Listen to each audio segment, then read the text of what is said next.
సిద్ధాంతకర్త, ఉద్యమ స్ఫూర్తి ప్రదాత, తెలంగాణ జాతిపిత, తొలి మరియు మలిదశ ఉద్యమానికి ఊపిరినిచ్చిన ఆచార్య ప్రొఫెసర్ కొత్తపల్లి జయశంకర్ సార్ 90వ జయంతి ఉత్సవాలు లాలాపేట్ చౌరస్తాలో జయశంకర్ విగ్రహానికి పూలమాలలు వేసి ఘనంగా నిర్వహించారు.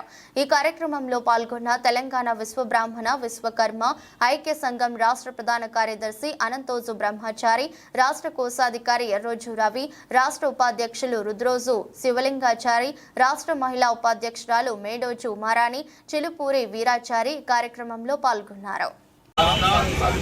జయశంకర్ సార్ గారి ఆశయాలను జయశంకర్ సార్ గారి 90వ జయంతి సందర్భంగా ఆయన విద్యార్థి దశ నుండి అంతిమ దశ వరకు కూడా తెలంగాణ కోసమే పరితపించాడు. తెలంగాణలో ఉన్నటువంటి వనరులను, తెలంగాణలో సంపదనంతా కూడా ఆంధ్రులు దోచుకెళ్తున్నారనే ఉద్దేశంతో తెలంగాణ ఉద్యమాన్ని తొలి ఉద్యమంలో పాల్గొన్నాడు. మలి ఉద్యమం వరకు కూడా అందరికీ సలహాలు ఇచ్చాడు. ఎన్నో సందర్భాలల్లా ఆయన ఆవేదన వెలిబుచ్చాడు. ఆయన ఆశయాలను నెరవేర్చాలంటే ఆయన చనిపోయిన తర్వాత వచ్చిన ప్రభుత్వాలైనా కూడా ఆయన ఆశయాలను నెరవేర్చలేదు.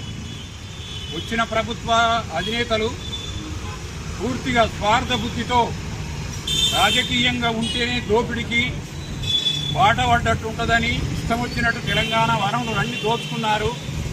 ఆయన ఆత్మకు ఇంకా క్షోభించేటట్టు చేశారు.